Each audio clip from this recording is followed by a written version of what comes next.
Did you know that neuroscientists have discovered that the extreme sting of an emotional state has a lifespan of, drumroll, 90 seconds.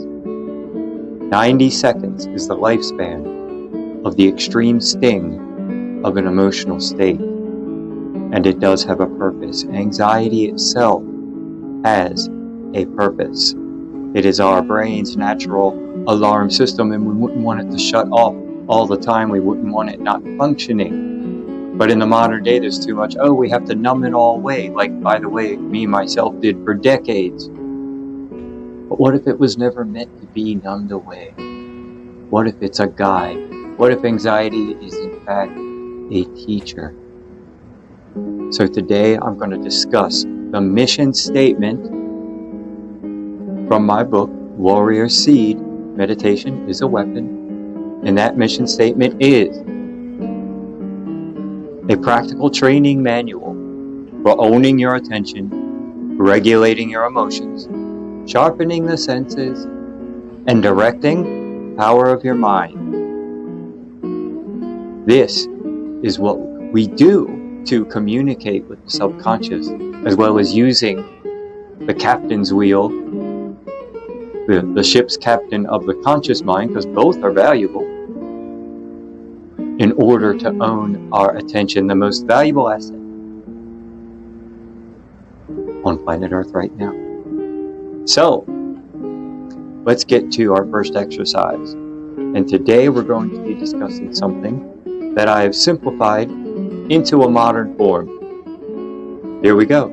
Anticipate, experience, regulate, redirect, and act. A-E-R-R-A. A-E-R-R-A. Anticipate, experience, regulate, redirect, and act. And I'm going to borrow some wisdom from the ancient Stoics, such as Marcus Aurelius, or Seneca, or Epictetus. I'm currently reading an audiobook from Epictetus, the Enchiridion. This is Premeditato Malorum, and that will be in more detail, but first we will start with Amor Fati. Amor Fati is a love of faith. That's Amor Fati. You cannot change destiny without a love of faith, meaning there are things you can control, absolutely, and there are things you cannot control, and that change is the only constant. So, we don't walk around pretending bad or unwanted things are not going to happen to us. Some people think the spiritual journey is enlightenment beyond any earthly thing.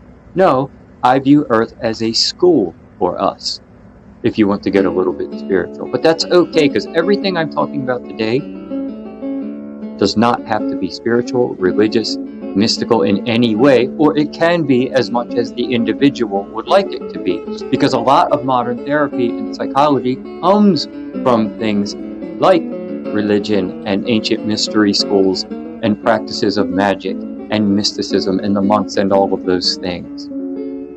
So, moving on, what we can do, what I can do, how's that? Because this is all about me sharing what has worked for me and has worked for others around me. So what matters is how we handle the pain, how we react to the bad news. If someone ever told you that a path of self-improvement, or I can use the other examples, a magical, mystical path, or even one of scholarly research, like Indiana Jones, it was based on a real person, that these paths are free of pain, they either lie to you or they just don't know. I think life is maybe a little more difficult always for the ever curious. The Stoics, the old pagan Stoics, believed in causing purposeful discomfort daily. So now, to premeditatio malorum, daily ask yourself, what if? You sit down calmly, and I'll go through it in my modernized version of it, which is the same. I just wrapped it up into a quick outline, but I'll describe it. Daily ask yourself, what if? What if the deal doesn't work out? What if I have no food? What if he or she rejects me? What if something or someone could end my life today? What if you lose the job? What about all of this debt? How do I possibly climb out of it? I just don't seem to make enough to climb out of it. And it can go on and on and on, and it can interfere with sleep. It can cause you to wake up anxious. But what you do is go ahead back to the 90 seconds I mentioned earlier. The extreme sting of these anxieties and emotional surges, according to neuroscientist Dr. Jill Bolte-Taylor, has a lifespan. So what you do is do a practical exercise to get through that lifespan, through that 90 seconds or so. Could be a little different, I think, for different individuals. So, do an actual visualization of the chaos. Sit down calmly, breathe slowly, and then actually picture the bad event, the worst of it. What would I do? How bad will it really, really be?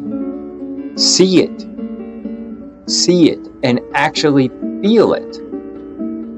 But again, in a disciplined, limited time window. Then after that, again in a calm state of breathing. This can only take a few minutes. You could actually do it, a session of this for longer than that, but just a few minutes should do. Especially on the part of dealing with the anxiety part itself, and I'll explain that in just a second. But do it, feel it, soak it in. In fact, the more you start getting yourself to over worry about it, you'll start to find that maybe your worry was a little ridiculous. So keep picturing it, again, for about 90 seconds, about a minute and a half, and then start saying, okay, what then would I do about it? Sit calmly, let the answer come to you. If no answer comes to you, that's okay. Keep breathing slowly, and eventually it'll go away by itself anyway, or at least the worst of it. But if you do, let's say you do come up with an answer. If you do come up with an answer, then right away, go to a discipline. Go to a difficult task, maybe one you've been avoiding, a difficult conversation, an email you're very uncomfortable opening. This happens a lot at work now in the modern day. People get messages, texts, one they didn't want to send, one they don't want to open. Take a cold shower, work out finally. Whatever the case is, engage in something productive. It doesn't necessarily have to be geared towards what you are anxious about, but if it is, that's even better. Here's what happens. Doing this repeatedly trains your brain to say, whenever I feel anxiety, I take action. I take action, and the state of mind changes.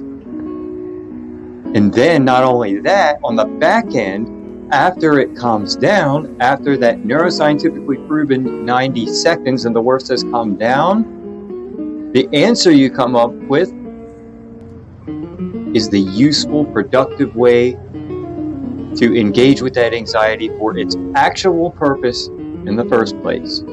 It was trying to warn you about something. It's an ancient survival mechanism evolved into human beings.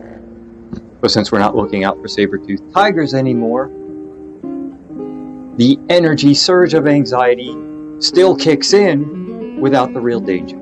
So, I think I've explained that okay. And that was the idea of premeditatio malorum. Some lessons from the ancient Stoics. And the saying around this is, quote, "We train in peace so that we bleed less in war. We train in peace We train in times of peace so that we bleed less and more. And I would combine this with a daily breath work. And let me tell you how valuable this simple psychological exercise and physical exercise is. I'll do it in its exact formulation in just a second. But premeditatio malorum, a practice of the great Stoics like Marcus Aurelius and others, emotional preparedness, reducing surprise, altering perspective, problem solving, resilience, and bravery development. It's actually true. Courage can be developed. Responding versus reacting. Give catastrophe a limited 90-second window. Give it that time to live. Then return, and return with action, because if you make an action almost immediately afterwards, after the exercise, it trains your brain to say, I can handle anxiety. Thank you for the alarm. It's been taken care of. It's a way to develop shutting off the alarm so it stops overreacting. Does that make sense? Visit the past. Train for the present and prepare for the future.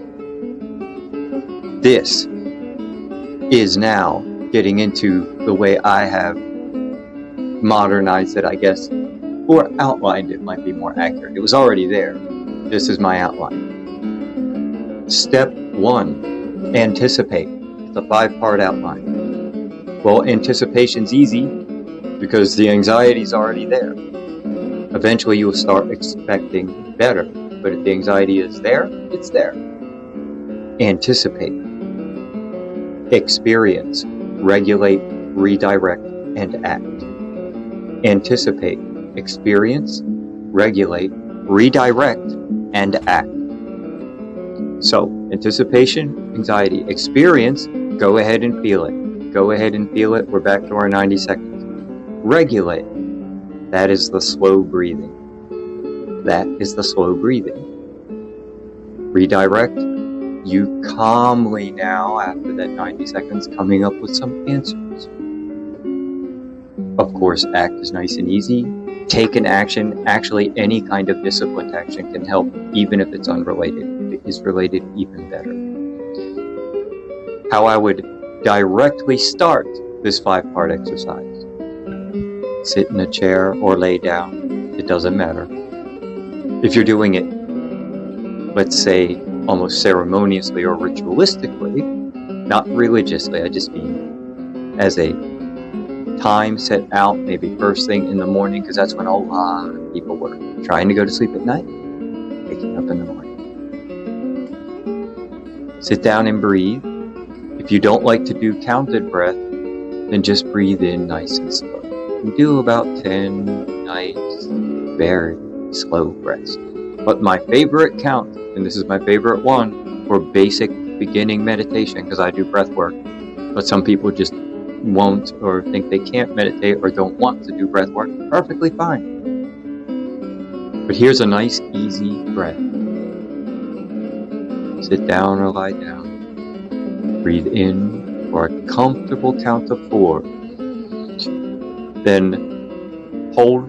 And when you hold, sip in one last little breath. So it'd be 1, 2, 3, 4. One last little one. Then exhale in a sigh.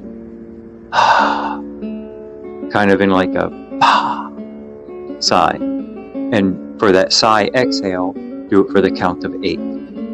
This physically trains your nervous system. So if you don't care anything about mysticism, meditation, monks, yoga, it's been scientifically proven. This slows down your heart rate. The CIA uses a similar technique. You breathe in for 4, do one last little sip, and then exhale for 8. In a sigh. Just repeat that 5 or 10 times. Then go into the experience. Feel the emotion, or 90 seconds. Feel all the panic, the chaos, the pain. Then regulate. Pause and continue to breathe for a minute. Then come up with your answers. Come up with your answers. That's redirect. And then right after that, take an action. Again, any good, solid, disciplined action. Do some push-ups. Do something related to what you were afraid of, or just something productive you've been avoiding, something that made any kind of anxiety, worry, or emotional surge happen. As I said before, messages you were afraid to look at, etc. That is the system. That is the great ancient wisdom from the Stoics that is often dramatically misinterpreted. Some people think these new bro Stoics on YouTube think it's about not feeling any emotions. Gotta be a man. No, it's about being wise enough and strong enough to integrate those emotions, feel them, and then own them. When the Stoics wrote this stuff, there was blood spilling in the next room on the Senate floor, okay? So, anticipate, experience, regulate, redirect, act. Anxiety can be a guide and a teacher. It's that door you were afraid to open. The fear of the unknown. Make it known. What I mean by that is make it known that it is your alarm system. And train your brain to say, this is how I react when an alarm goes off. And then the brain starts sending you less intense alarms over time. It's the law of compounding. It's the law of momentum. It takes a little while. It's residual. But trust me, it works. I am speaking from experience, and you don't have to be spiritual. This is pure neuroscience combined with spirituality. That's up to the individual. The mission statement for Warrior Seed is a practical training manual for owning your attention, regulating your emotions, sharpening your senses, and directing the power of your mind from my new home in the mountains, Hagerstown, Maryland. I'm Daniel Michael, and you're listening to Warrior Seed. Meditation is a weapon, and remember, attention is the most valuable currency. Own it. Thank you.